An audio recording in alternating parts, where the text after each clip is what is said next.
Yuba-Sutter.live's local government live streams are presented by Plumas Lake Self Storage in Plumas Lake, where lifelong local residents are helping other residents keep things safe, providing indoor storage units, outdoor RV and vehicle parking, moving supplies, and Penske truck rentals. Details at plumaslakeselfstorage.com.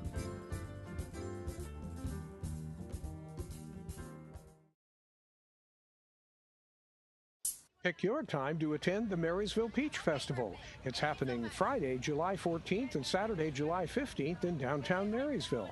You'll find your old favorites like Sidaro's Cobbler and Pies, Peaches and Cream, fresh peaches locally grown, and other fruit to take home and eat. Fun for kids and big kids. A City of Marysville event kept moving by Recology, Waste Zero, and by Yuba County. Say yes to Yuba. The 23rd Marysville Peach Festival happening Friday, July 14th and Saturday, July 15th in downtown Marysville. A City of Marysville event.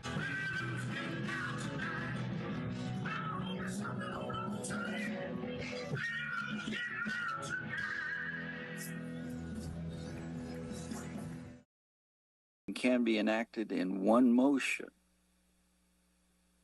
I'll move to approve. All right. All right. Any questions on the consent agenda? Any questions from the public on the consent agenda? There being none, all those in favor say aye. Aye. Any opposed? Okay. Now, special presentations. We've got one that's a little bit overdue. Proclamation, let's see. Well, this took them out of order. Proclamation of Yuba-Sutter Transit Executive Director Keith Martin honoring his 36 years of service. Okay, huh? Do we have something to present? Okay. All right. Keith Martin here? Yep. All right. Come on down.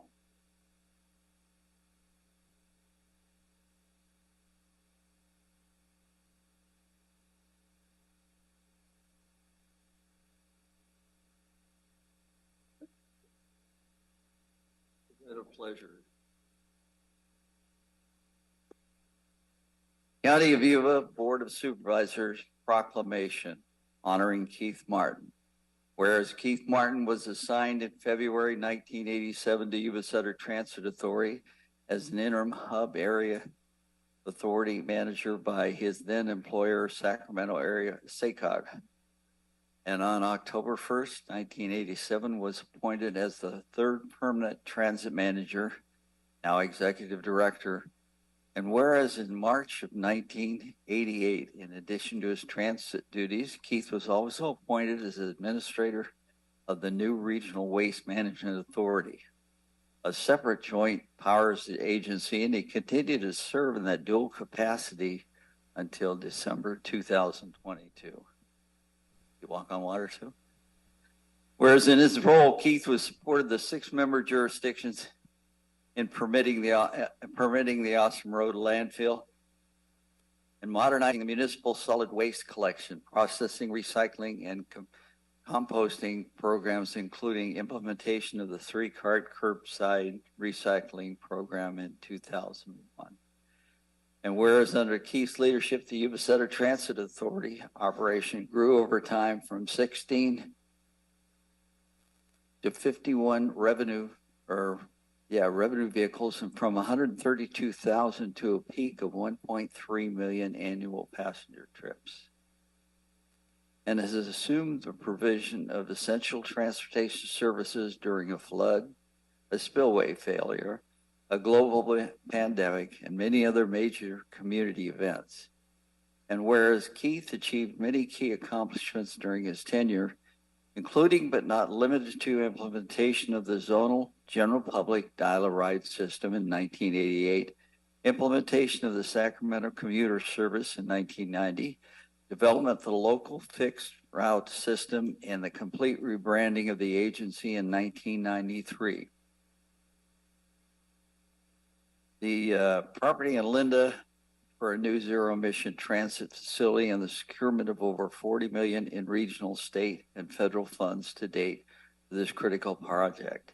In 2023, Keith was instrumental in the adoption of the next-gen transit plan to guide the future development of local public transit services facilities.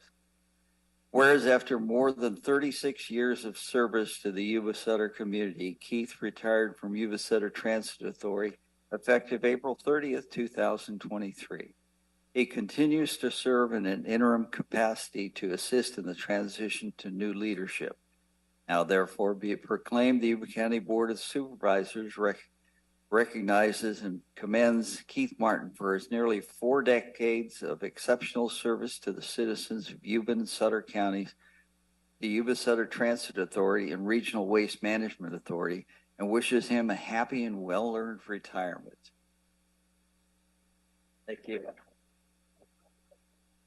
you like to say a few words? I am very honored by this this proclamation, and it's been my privilege to serve the Yuba-Sutter area for all these years. It's looking back on it, you realize that wow, I'm now deserve to be retired after all that work. So thank you again, and I have been blessed by this this occasion, but also blessed by all the years of being a part of this community. This is my home. I'm not going anywhere, so I'll be still around, and I look forward to seeing you all at the various community events that we're all a part of. I want to just introduce my wife, Renee. She's been a part of this journey as well. 43 years with me, but 36 years here in the Yuba-Sutter area as well. So thank you again for this recognition. I really much appreciate it. Thank you.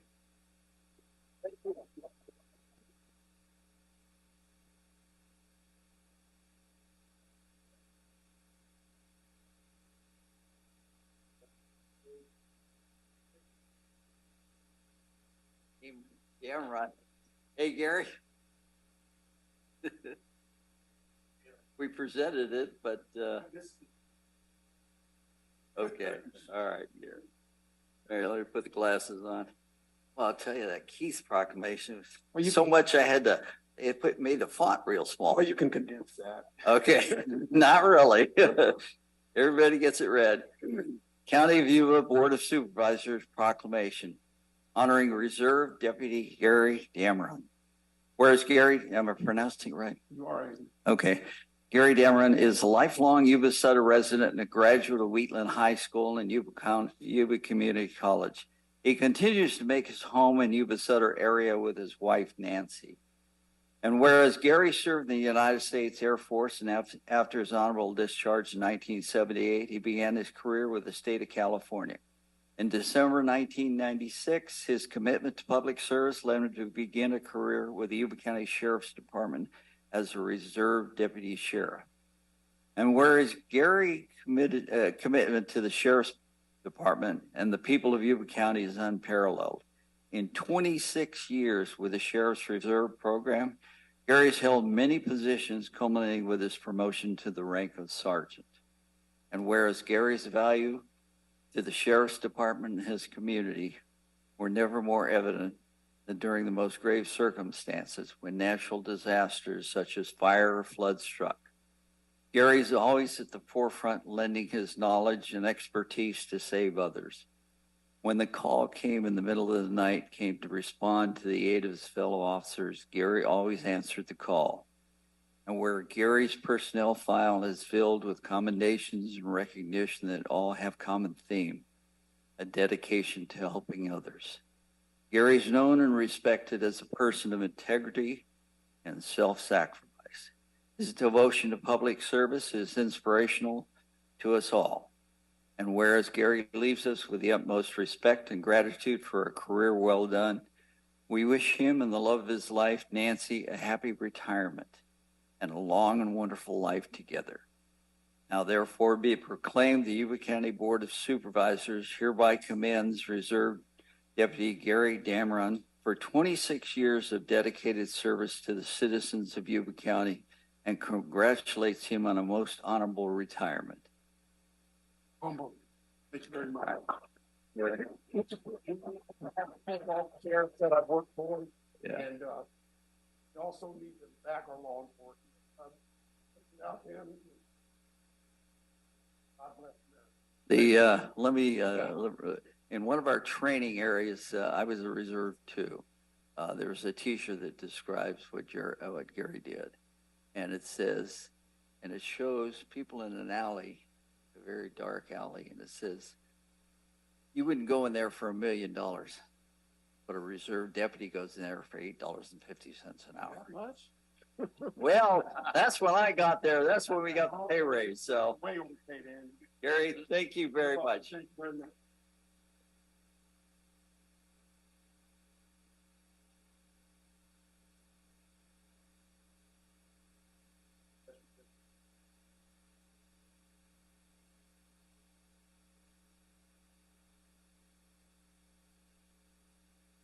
This year we gave him the plaque. Morning, everyone. Board of Supervisors and members of the public. Give me one moment while I load my PowerPoint here. All right, this is an update from the Bi-County Farm Advisory. Yes.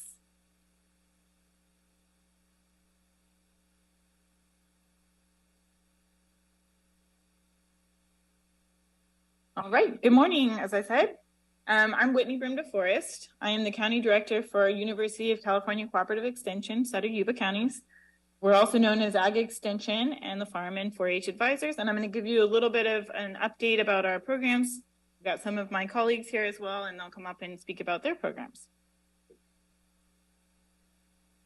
So cooperative extension, I'm going to give a little bit of a definition. A lot of folks are not familiar with cooperative extension. We have been here for a very long time. But again, it's a little bit confusing, so I'm going to give a bit of a background on it. So in California, UCNR is our branch of cooperative extension. So it was actually established in 1862 by Congress. So it's been around for a very long time. The University of California's portion was created in 1868. Congress authorized the AES Ag Experiment Stations. Those are things such as UC Berkeley, UC Davis in 1887. And then our division, Cooperative Extension, was actually established in 1914. So again, it's a national program, and in California, we're through the University of California. So the great thing about this program, and I realize maybe it's a little bit hard to see here, but we are a joint operation funded partially by the federal government that comes through the USDA, USDA NEFA. We're also funded through the state, through our land grant universities, like I explained for University of California here. We have the academic departments, the experiment stations, and then cooperative extension, and that's our division. Locally, we're funded through our regional and county extension offices. We have professional staff like myself, and we also have volunteers. And then that is also, there's wheels or spokes around the wheel, our local organizations, associations, and businesses that work with us, as well as local government agencies like Yuba County.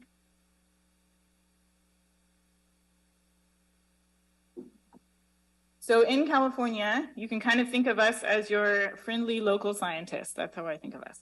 So we're in all of the 58 counties. We support research and education in sustainable, safe, and nutritious food production and delivery, economic success, sustainable, healthy, and productive environment, and then also science literacy and youth development. So these are sort of our 4-pillar wide reaching programs. Like I said, we have extension across the state. So we have about 150 advisors like myself that are scientists. We have 300 plus community educators that actually do the education in the community. We also have 119 campus or county-based specialists that are located on our campuses that we work with as well. And then we have research and extension centers. And we actually have one right here in Yuba County, the Sierra Foothills Research and Extension Center right up the road from us, about 20 minutes. We also have 13 statewide programs and institutes, and I'm not going to go into all of them because it's a little bit confusing, but you might recognize some of the logos like UCIPM, 4-H, HealthFresh, the Master Gardeners, some of which we have located here in our counties, and we'll have some of our volunteers speak a little bit later today.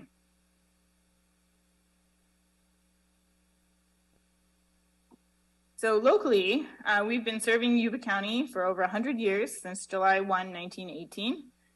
Here we have several different programs, like I mentioned before. So we have our programs for economic development, and that's for ag and our forestry industries, and those are served through our advisors. Youth development through our 4-H program.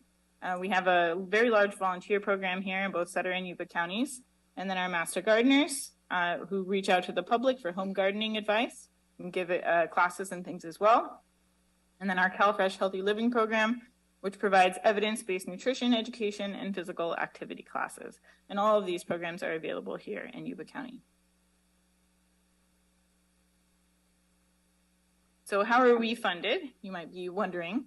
So some of our budget comes from the counties. So Yuba County and Sutter County each fund a portion.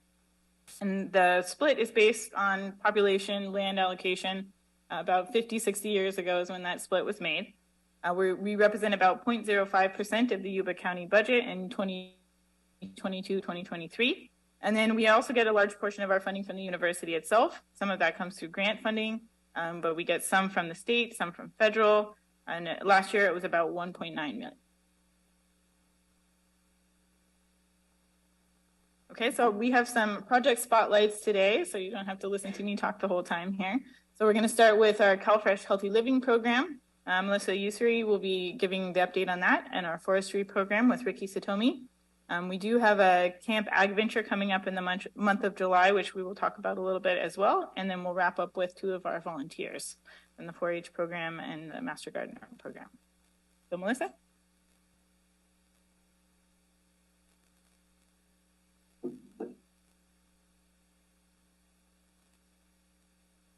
All right, thank you so much. I am Melissa Usuri. I'm the program supervisor for the CalFresh Healthy Living program here in Sutter, Yuba, and Colusa counties. We do cover a 5-county region, so we also do Butte and Glenn. We are nearly fully staffed with 11 staff members across the 5 counties doing the education here. We have 2 programs that do work. We are federally funded. We have CalFresh Healthy Living and our expanded food and nutrition education program. CalFresh Healthy Living does both youth and adults, and then our expanded food and nutrition education program does adult education. So we partner up to make sure that we are able to reach a lot of adults here in Yuba counties as well as the youth.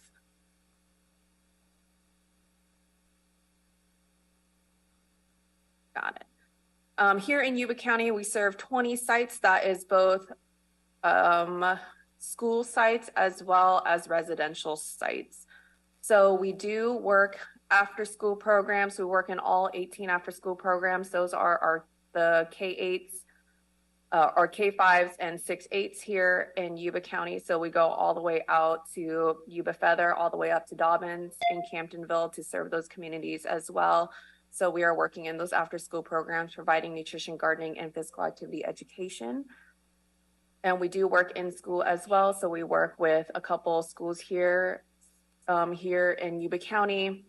We work with the family resource centers within the school systems. We also work with the food service as well and PE. So we want to make sure that when we are providing nutrition, gardening, and physical activity educations in the school community, that we are in all the realms of the school community to be able to support what they are doing around all these different activities so that it is well-rounded and the whole child is getting the support that they need in all these different areas.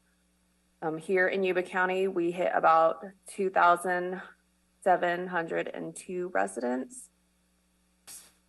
And so we work very closely with Marysville Joint Unified School Districts with their school wellness policy as well, again, hitting all of those different components in school, after school. We do youth engagement projects, so we do work with our high schoolers as well and the middle school to be able to bring them in and do education in the classroom. So we do our train the trainer, where we teach them how to work with youth and support them in those projects.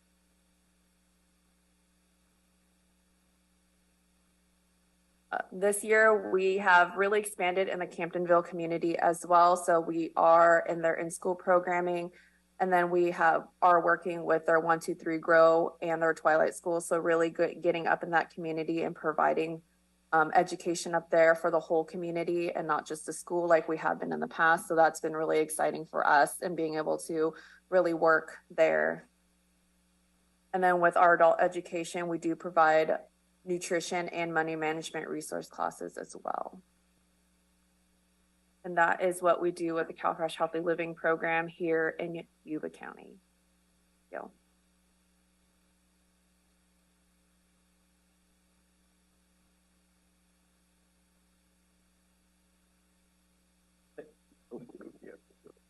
Thanks everyone for the chance to speak with you all this morning. So my name is Rick Satomi. I'm the forestry advisor in the Western Sierras, which includes southern Yuba counties as well. We are a staff of 1.5, and I'll touch on the half here in a minute. Where's the half? We largely structure around a combination of research and extension. So we always kind of have different pillars of our program. On the more extension front, in terms of education, reaching out to landowners and providing assistance, you know, we've been able to do some pile burning workshops, develop some fact sheets to help landowners better access and better safely burn their piles, clear some of the fuels around their properties. We've also been offering GIS trainings across the state, really designed to help professionals be able to implement and deploy management plans more effectively and quickly. On the research front, there's a couple different projects, but one that I thought would be interesting to you all is really on this reforestation push that you're probably hearing and seeing across the state. Here you can see the two maps on the right. The colors are a little bit confusing, and I probably need to pick better colors next time. But the red means areas of the state and areas within the county where we don't have seed of that specific species. So you can see there's fairly significant gaps in our availability of seed of incident cedar, a little bit on pine, you know, and there are similar maps that we've been creating, working with CAL FIRE to create on other species as well. What this means is if the fire does happen, we won't have the ability to reforest these areas with these species. And so a big part of my program recently has been to help build out a community science based approach to try to get people out, collect cones, identify cones, try to refill our seed banks so that when disaster does happen, we can move quickly and reestablish forests in these areas. So here's the half. You know, Whitney mentioned that our programs are jointly funded through state, federal dollars, as well as grant dollars. So we've been fortunate to be able to hire a new program coordinator, and that's through a CAL FIRE grant that is supporting someone who's going to spend half of his time on forestry and the other half on education delivery in the community. So he's been working on developing new curriculum to really help focus forestry education. We hope this will be something that we can deploy out with different local, like Yes Charter Academy, for example, all the different workforce development programs at Yuba College, at Sierra College, trying to develop this next cohort of forestry professionals that are actually going to go out and do the work. In addition to that, I would just mention that I know Yuba College has been working on a forestry degree program, so we've been consulting with them on developing that program, and crossing my fingers, really hoping it comes through and we can start pushing more foresters out locally. All right, thank you. Okay, one quick plug for a different program that we're doing that I mentioned before, the Ag Venture Day Camp. This will be the first year that we do this program. It's for kids ages 6 to 12. It's been a collaboration between many of our programs. Some of our advisors will be speaking as scientists as well at the camp. We're going to be visiting some of our local farms and ranches as well. And it's meant to really get some of our youth out into the community and recognize what a wonderful place that we live in. And it's we have about, I think, 200 kids or so signed up over the 4 weeks. So this will be the first year, as I said. We're really looking forward to it, and we'll have an update for you guys after the camp. Okay, so to wrap up here, we're going to have 2 of our volunteers speak a little bit about, or actually a 4-H member and a Master Gardener volunteer speak a little bit about their experience with the program, and then we'll be done. So Jessica, if you want to come on up.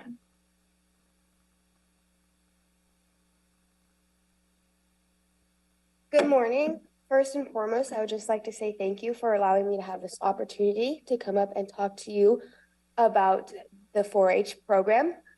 We're going to get started. A little bit about me. My name is Jessica D'Agostini. I'm going into my sophomore year at Marysville High School. I am 15 years old, and this is my 11th year showing through the Browns Valley 4-H.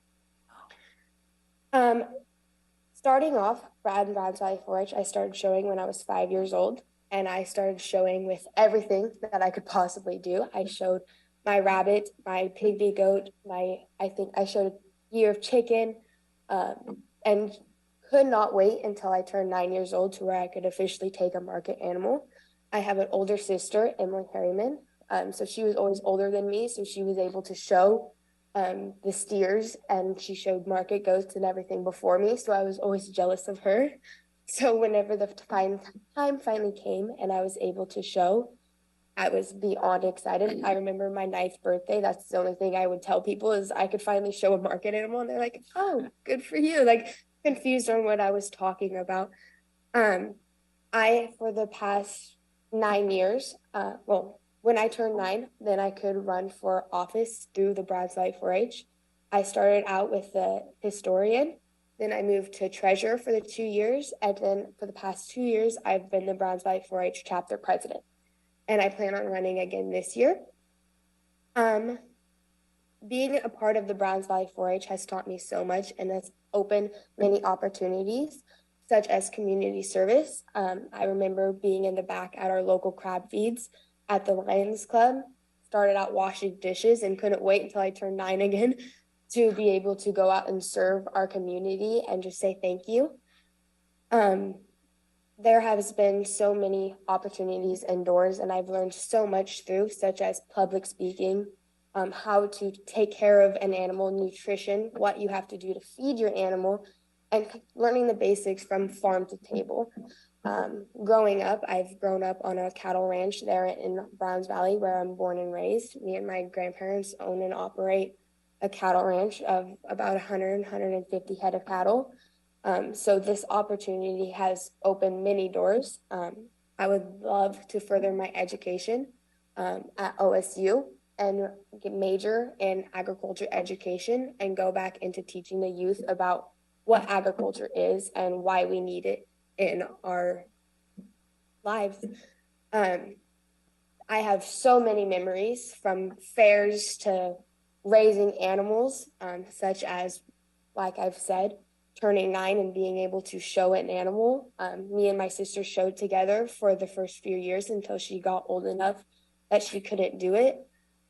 Me and my sister always, because we both showed livestock, showed cattle. So we always had that competition, like, oh, who's winning this year, or who's going to make more money in the end. It was always me. But the last year my sister was able to show. We both went out. We were both showing 4-H, and she got grand champion market steer, and I got reserve champion. And I always told her, and I still to this day tell her, that I was just letting you win because it was your last year.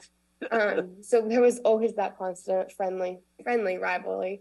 But I will never forget going into the Supreme Drive showing against my sister with a steer that we both raised. And just the late nights in the barn with my sister blowing out, like those are memories that I'll never be able to compete with. It's memories that I'm going to be able to tell my future kids and tell my future classroom, because I'm coming back as an ag teacher, and just being able to have this opportunity is 1 in a million.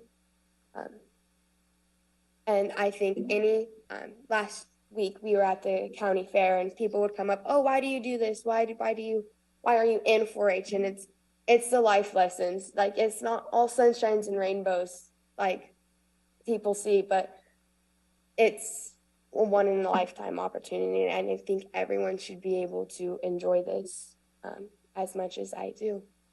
Are there any questions? Any questions from the board or statements? I don't have a question, but Jessica is such a good example why these youth programs are so important. Appreciate it. Thank you. Thank you very much.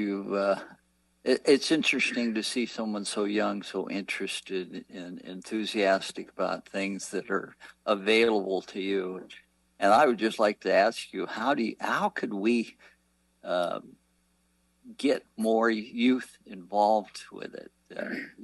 That's the key. Is there's so many children that this would help provide some direction in life. just the basic rules of life. You're well versed in those for someone who's a sophomore. Yeah. I mean, I wasn't this great in college. Yeah.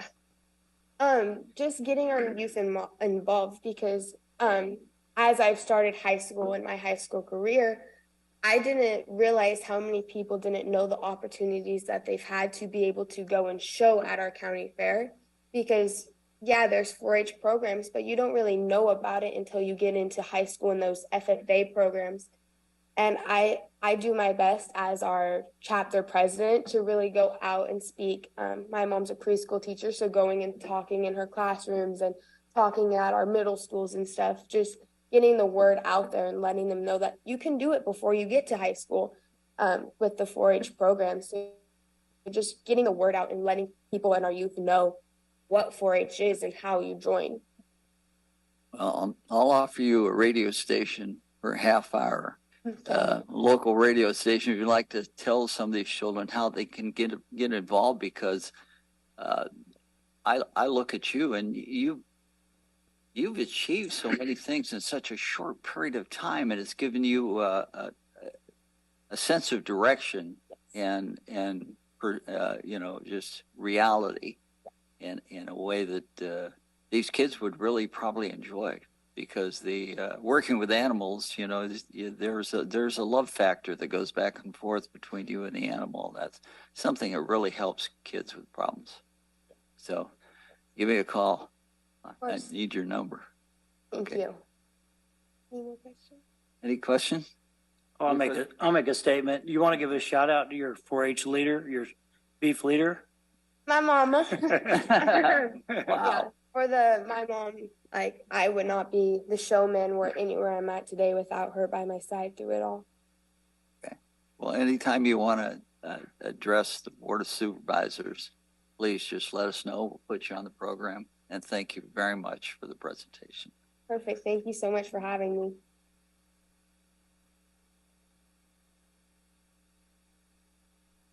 Thank you. Okay, and to wrap up here, we've got one of our Master Gardener volunteers, Barbara Kiernan.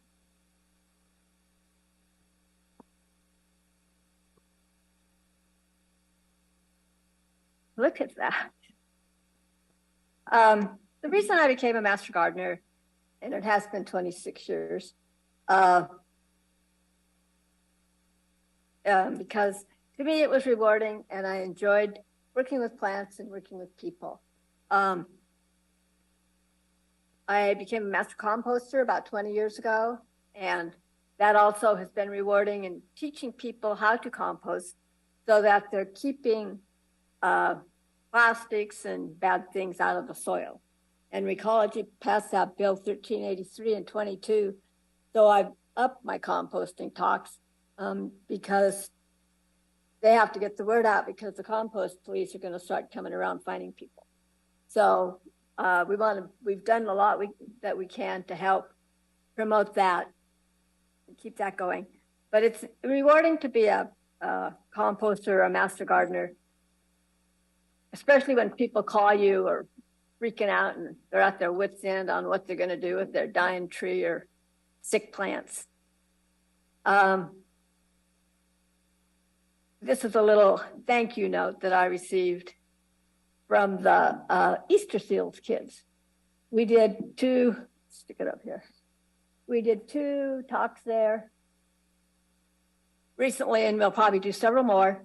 One on planting tomatoes, and then one also on composting. I believe as far as composting, you need to get to those people young, get them trained, get them so they go home and say, Mom, don't throw that away, kind of thing. And now with the way the law is going to be, that is going to be even more important. We do a lot of different workshops through the year. We work at the county fair. We work at the home and garden shows. We do a lot of plant clinics that put out information about gardening, or that we're there to answer questions that people may have. We started a project in 2004 at the Leo Chesney Women's Prison, and that went for about 8 years before it closed. And that in itself was quite an experience. And also rewarding. And there were several girls that came out of that became master gardeners. So that was fun. One of them lives down in Monterey, and every now and then we'll run into her.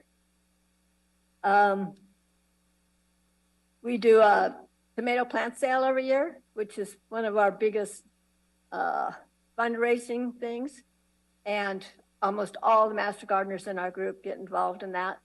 And that's fun. You get to meet so many people. The community comes, and now that we've done it for so long, they're expecting it and they want the best quality for the cheapest price, which is cool. We can do that. I have worked in all the community gardens that we have, the Marysville, the Live Oak, and the Artisan, which is now the most active, I think. I would love to see more community gardens building in our area, especially here in Marysville, because I don't think we really have one anymore. We have, let's see.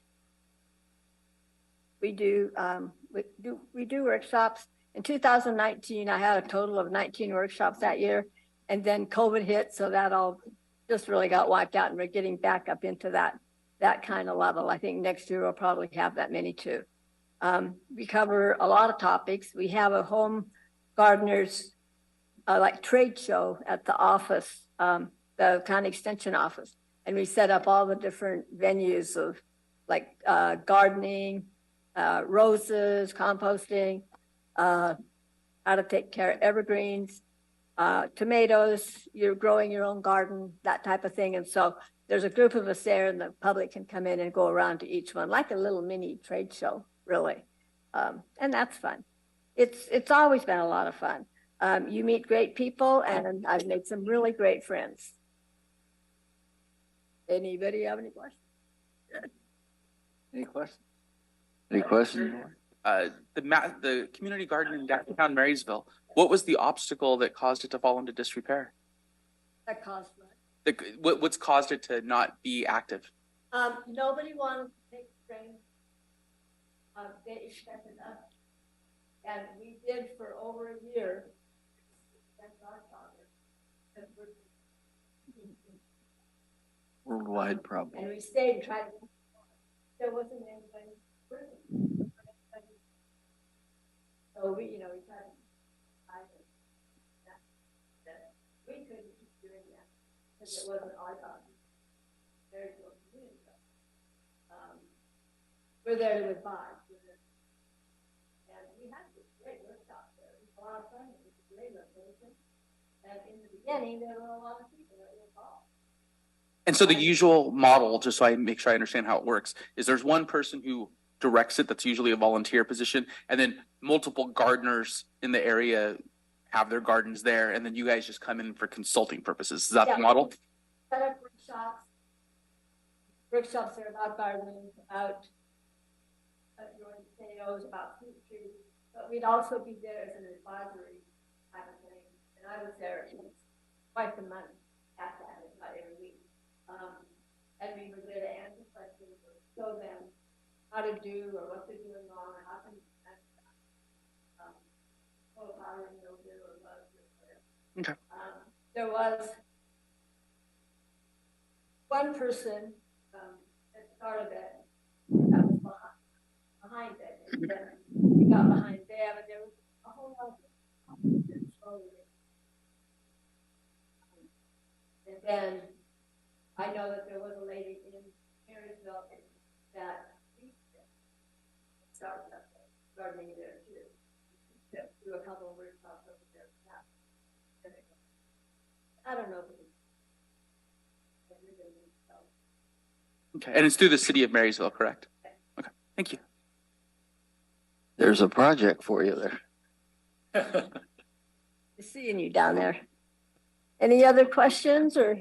I'd just like to make a comment to thank you. And it's so many more events you guys attend that you didn't speak of. You know, you were at the Be Prepared Fair, and it seems like anything I go to there, you guys are trying to educate the public. So we try to be. Thank you. Thank you.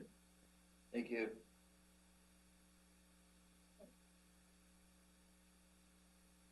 All right. Thank you all so much for your time and attention. And we'd like to say thank you to you as well for supporting us for 105 years. So thank you. Please, please feel free to come back once every 6 months at least. Okay, we will. There's many more programs to talk about actually. So we'll be back. Thank you. Thank you. All right.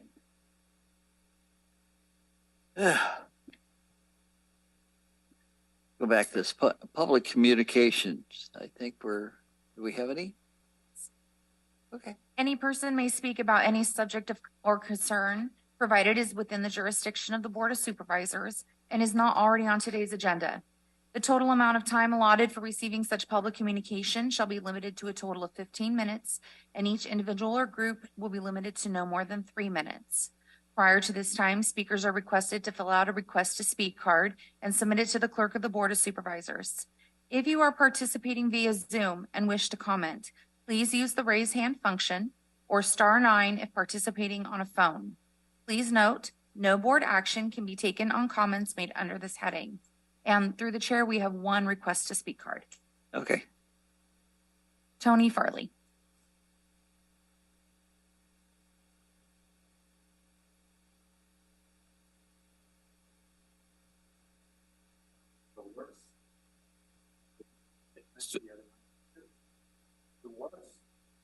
Yeah, It was. It worked. Yeah, it worked. That's fine. okay. Yeah, it works. Test. I'm 25 from South County, Southeast. So here, Dank, Reserve Deputy Level 2 Sergeant Gary for 26 years of service for the county, plus the Sheriff Department. Here, Dank, all county employees, including County Administrator Kevin, County Council Attorney, the big shot attorney, formal Reserve and Marine Corps Reserve Deputy Annie Bestes, the new Board Supervisor member John Miskey, Gary Bradford, thank you, Seth Ford, thank you, Dan Blazer, thank you for your service, and thank you, and have a happy Government Day, sweet. Yeah. Okay. Any public communications on the Zoom? No. Okay. All right. County departments. Approve the agreement with Sunridge Systems for the public safety system software.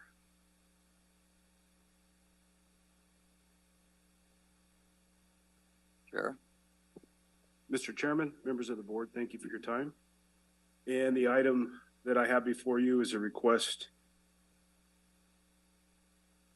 to approve the software and services agreement between the County of Yuba and Sunridge Systems Incorporated for the public safety software and authorize the chair to execute. I think I've mentioned it before. The current system that we have, the public safety system, has been in place for over 30 years. And it was a legacy system from Central Square, CAD, JLN, the AS400, and hasn't been upgraded since 2012 and is woefully outdated and unsupported. Before I talk any further, I have some thank yous I'd like to give to some of our department members and county. So Hennessy from Admin Services, Casey Diaz, our Admin Services Manager, Steve Oler was very integral in this, and my undersheriff. This has been a very long, arduous process.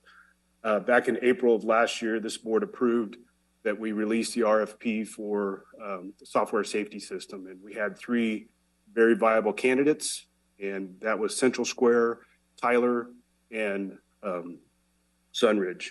So this team behind me and several others from the county started out with this RFP process with 3 candidates and took a very deep dive into all 3 candidates, which included site visits, a very arduous process to say the least. They spent time at weekly meetings going over the different providers and did site visits, and ultimately came to the conclusion that Sunridge was the best system for Yuba County.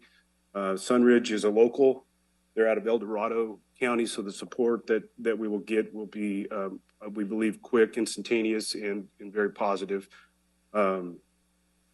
not the only consideration, but one of the major considerations for Sunridge was also the fact that we can collaborate with other agencies. So any other agency that uses Sunridge, the RIM system, we have the ability to collaborate with. And currently there are 215 different agencies in the state of California that utilize RIMs or that is Sunridge.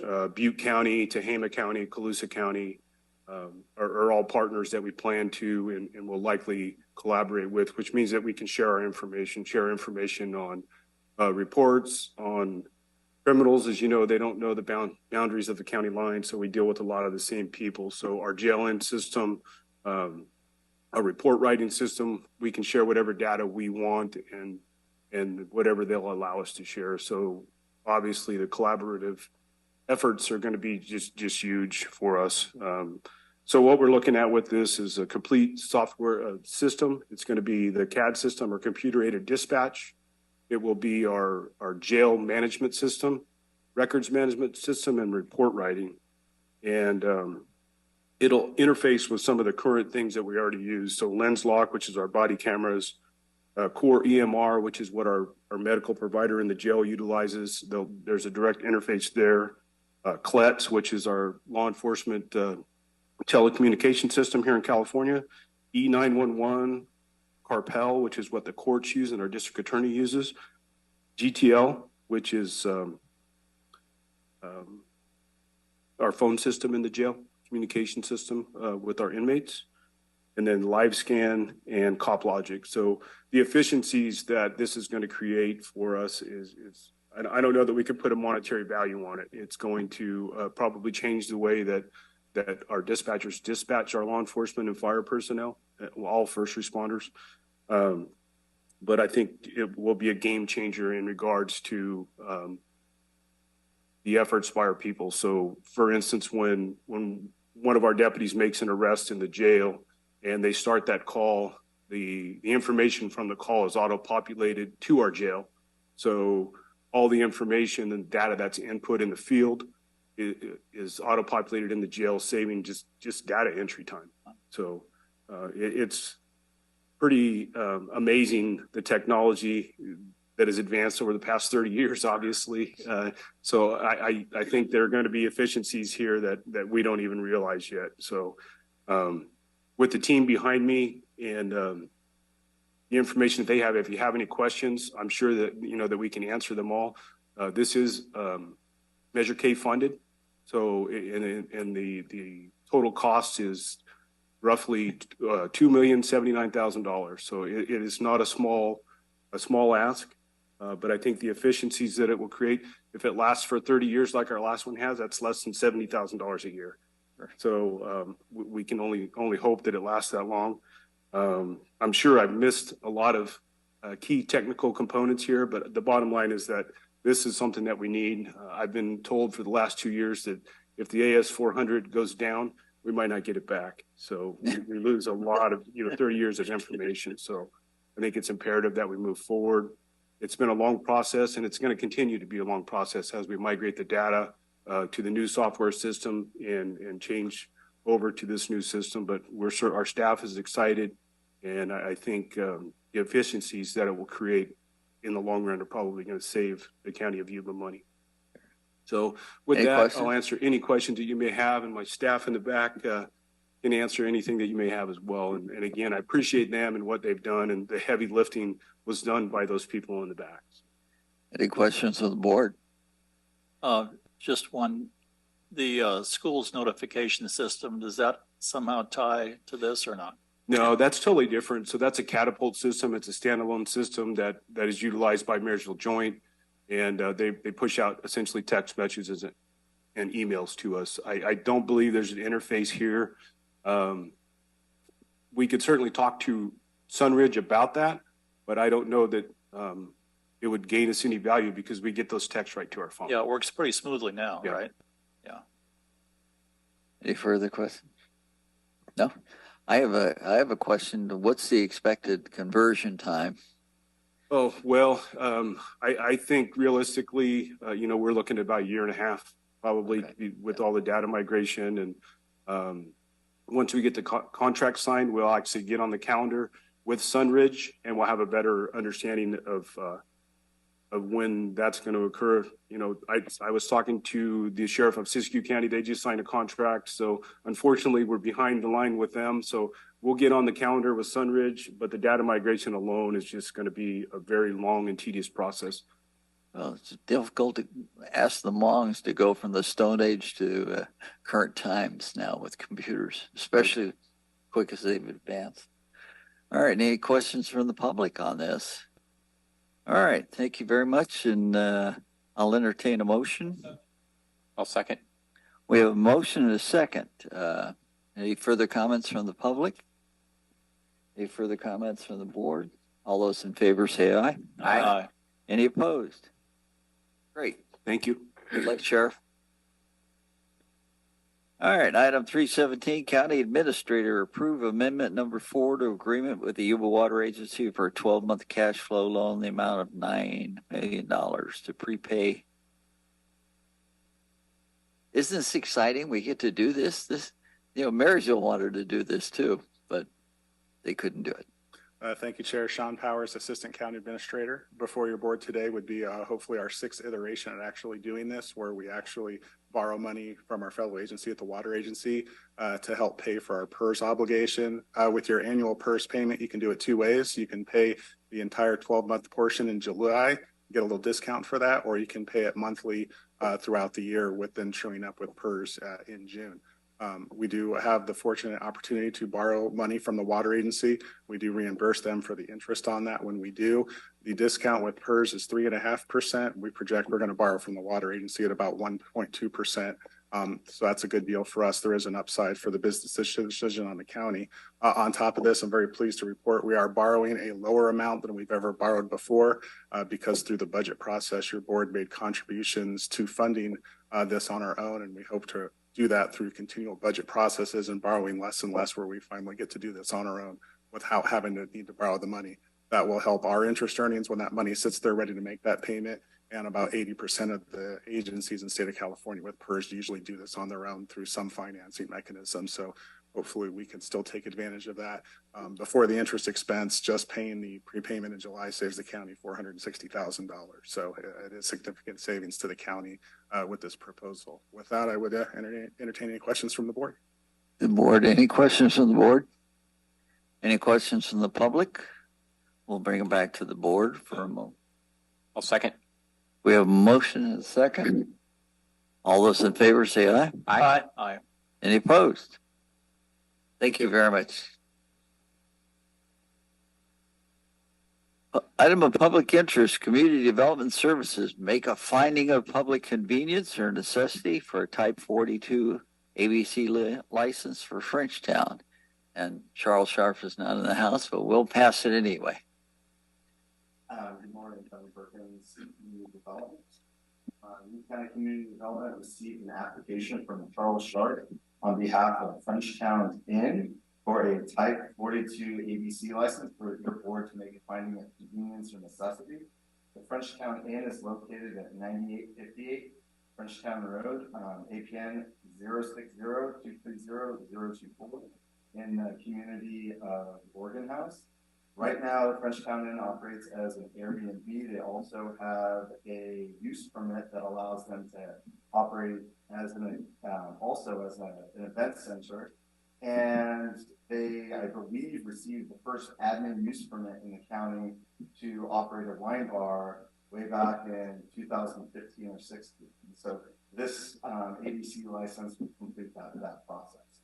In order to get this license, as your board knows, your board has to make a finding of convenience and necessity. There is one error in your staff report. I wrote down census tract 441.02. It's actually 411.02. There's currently 2 Type 42 licenses in that census tract. And again, this would allow Mr. Sharp to operate a wine bar. So the Type 42 is a wine and beer tavern license.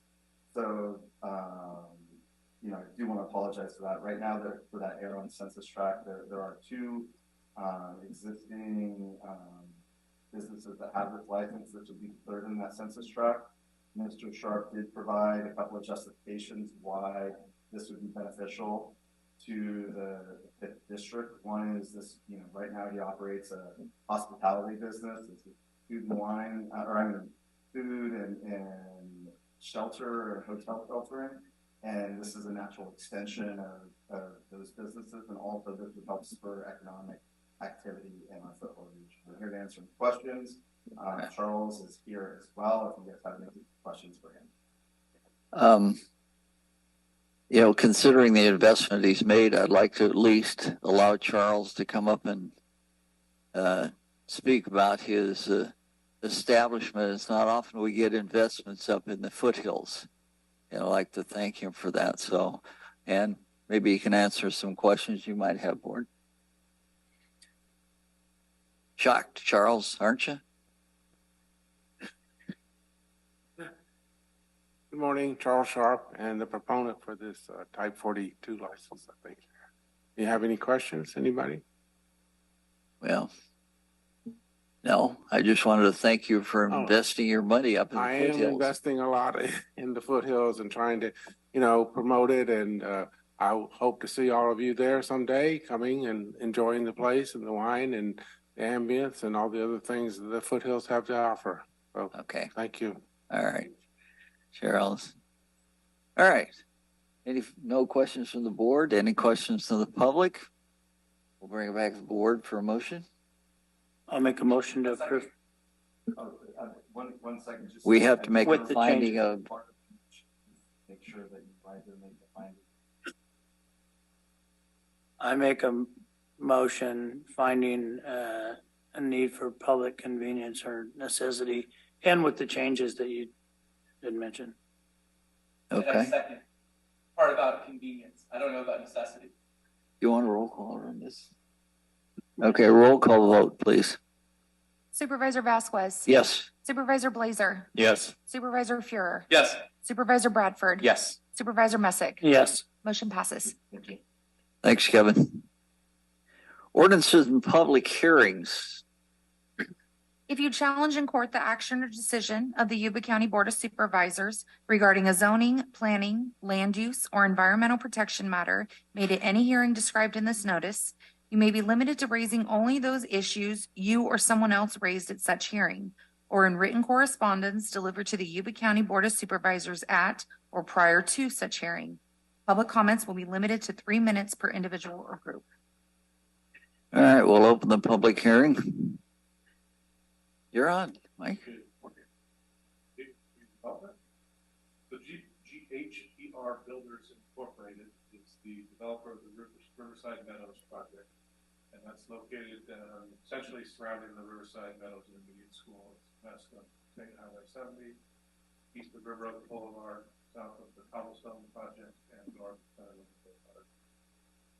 The developer received approval of an initial DA in 2009 due to their participation in the levy funding.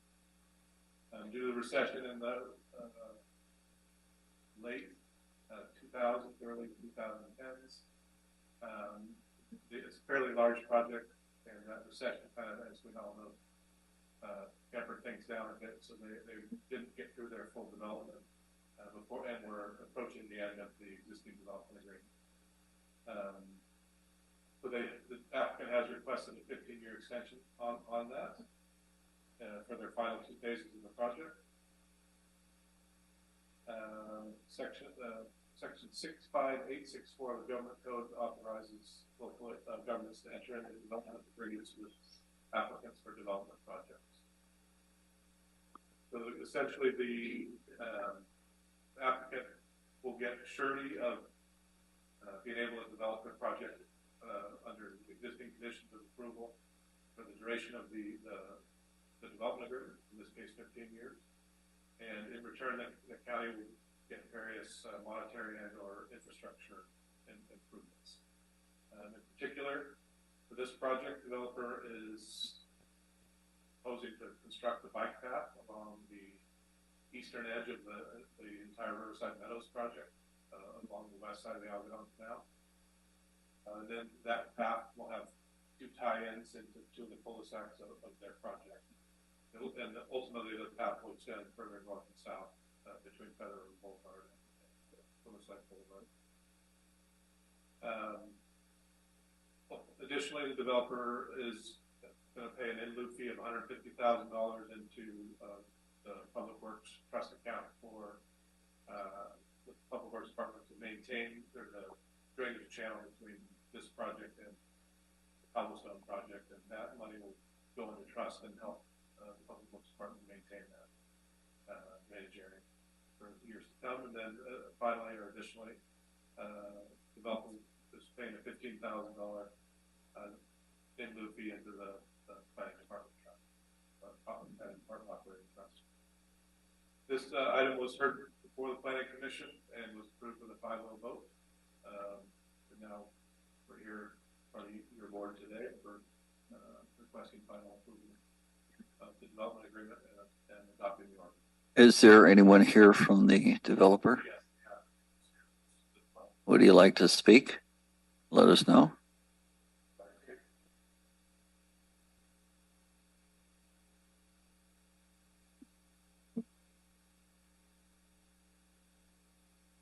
Here to answer any questions. You guys have any on the project or location or? Any questions to the board? No questions, but just a quick comment. I do appreciate the bike trail and having that be part of the project. I think that's going to be a great asset for the community, as well as the funding to maintain that drainage canal. So thank you. All right. Any questions to the public? All right, bring it back to the board. I'll move to approve. We close the public hearing. Sure. Close the public hearing and move to approve. Okay. Yeah, second? I do. Okay. All right. Roll call vote on this. Supervisor Vasquez. Yes. Supervisor Blazer. Yes. Supervisor Fuhrer. Yes. Supervisor Bradford. Yes. Supervisor Messick. Yes. Motion passes. Thank you. All right, correspondence. There are two items of correspondence. Item 288-2023, email from Dennis Anderson regarding county's transient occupancy tax. And 303-2023, received notice from United States Fish and Wildlife Service regarding Western Ridge mussel species status assessment meeting on Wednesday, June 28, 2023. Okay, board and staff member reports. Supervisor Blazer, we'll start down your end. Good morning.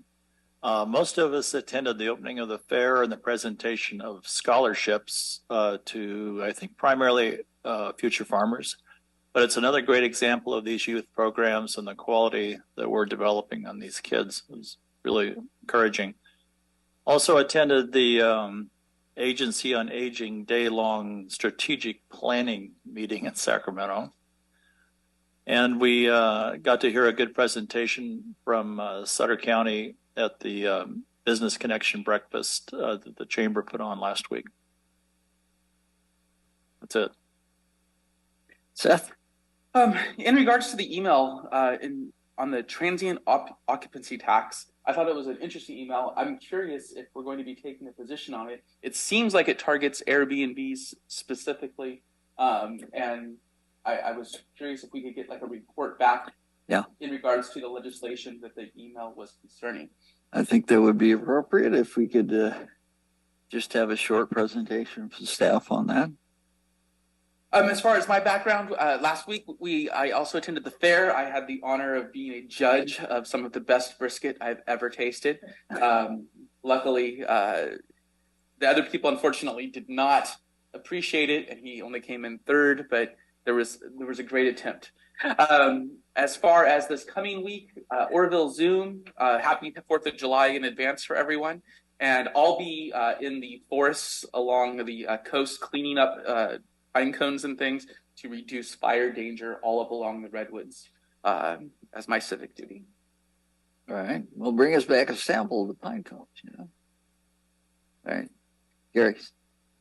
Couple of community events coming up in the 4th District on the 4th of July that I wanted to make sure everyone was aware of. First, the annual Plumas Lake Bike, Trike, and Wagon 4th of July Kids Parade at 9 a.m. Starts at the parking lot, north parking lot for Ufe Wood, and anyone's able to just come out and participate. Kids decorate their bikes and their wagons, and it's just a really short parade. It's really about only a block long, and the kids do a real quick walk around the block. And so it's amazing to see. And Wheatland also has an annual 4th of July community barbecue celebration that they put on. That's from 10 to 3 at Tom Abe Park on C Street in Wheatland. And you can get hamburgers, hot dogs. There's vendors there. Drinks, raffle, you can play bingo, lots of stuff going on there. So, and then of course we have the community fireworks show that's put on by both counties, both cities, the water agency, some other vendors that's at the river bottoms, I believe at 9 p.m. on the 4th of July. And then starting Monday the 10th at 6:30 a.m. also from the north parking lot in Plumas Lake at Ufe Wood.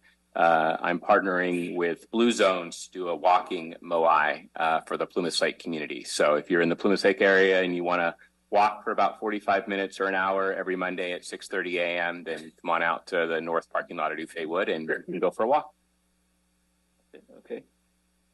Supervisor Messick. So I also attended the fair opening, and with the other 4, I know you were on vacation and out of the area, but it was great to see Yuba County so well represented. I think we had more than any other Sutter County, Yuba City, City of Marysville. So watched all the awards.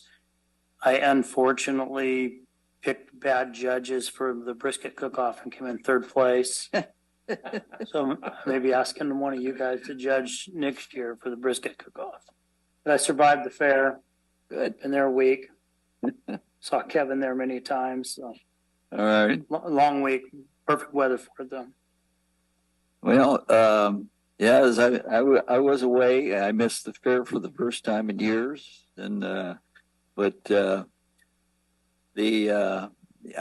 the northern watershed where we're doing the thinning, and it's amazing the difference in the forest up there. And there we've got a lot of presentations on different things that are happening currently in the woods up there. Apparently, they've got new insect infestations that are destroying tan oaks and black oaks and all sorts of trees, and it's going to make bark beetles look like a minor fever. We're going to adjourn in memory of Mr. Thomas Dayberry, passed away Friday, June 23rd. It's Angela's dad. On Friday, June 30th, we've got the Brian Scholl Celebration of Life. And for those of you who've never seen any of the works by Brian Scholl, do yourself a favor and see. He's got a couple of books that he put out there that I think they're going for about $1,200 now. And it's just amazing, the photographs he took. All right. County Council, anything? Nothing to report from our office. Kevin? Chair, maybe just to follow up, it seems like we had a fair theme here today. And yeah, I just wrapped up my 13th year in a row of supporting my children in 4-H and FFA, cruising through. My youngest is now in FFA through Marysville High School.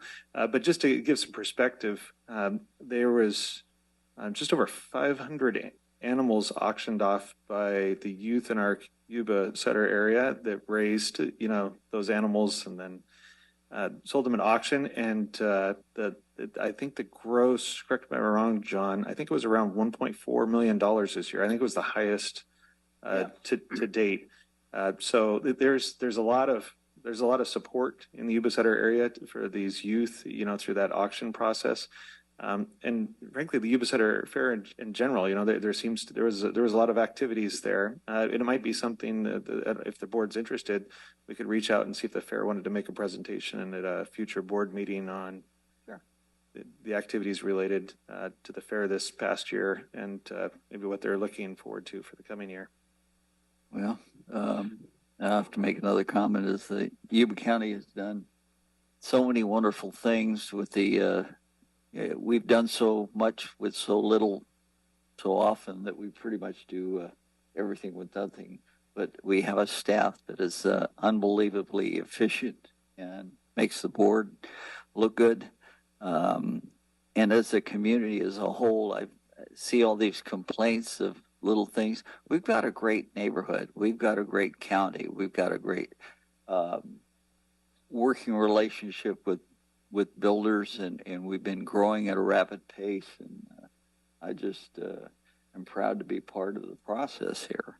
And I'll step back out of the way of the staff because they've been doing a great job. All right. Natalie, anything? None, thank you. Nothing? Okay. I just wanted to one up Kevin.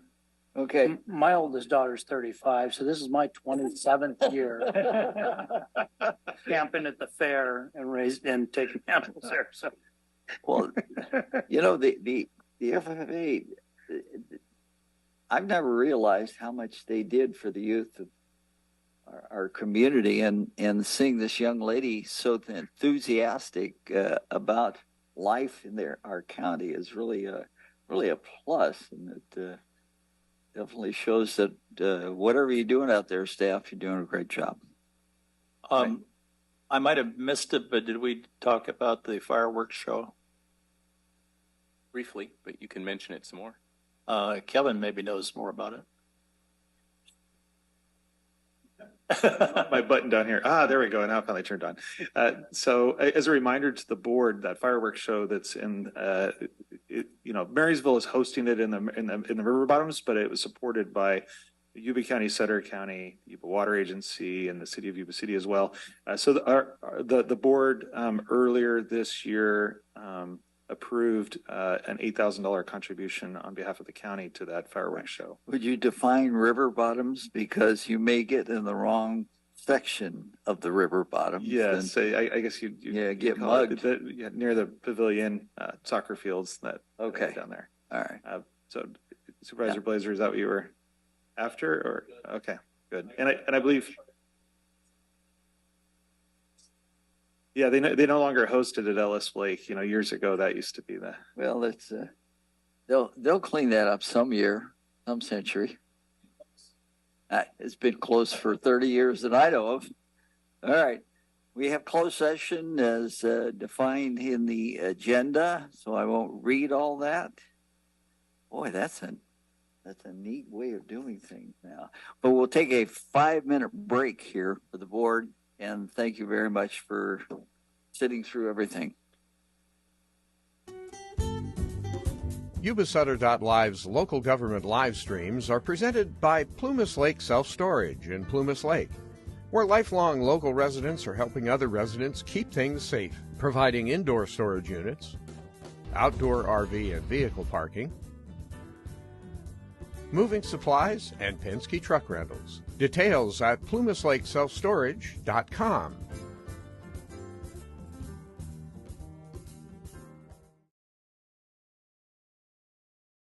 Pick your time to attend the Marysville Peach Festival. It's happening Friday, July 14th and Saturday, July 15th in downtown Marysville. You'll find your old favorites like Sidaro's Cobbler and Pies, Peaches and Cream, fresh peaches locally grown, and other fruit to take home and eat. Fun for kids and big kids.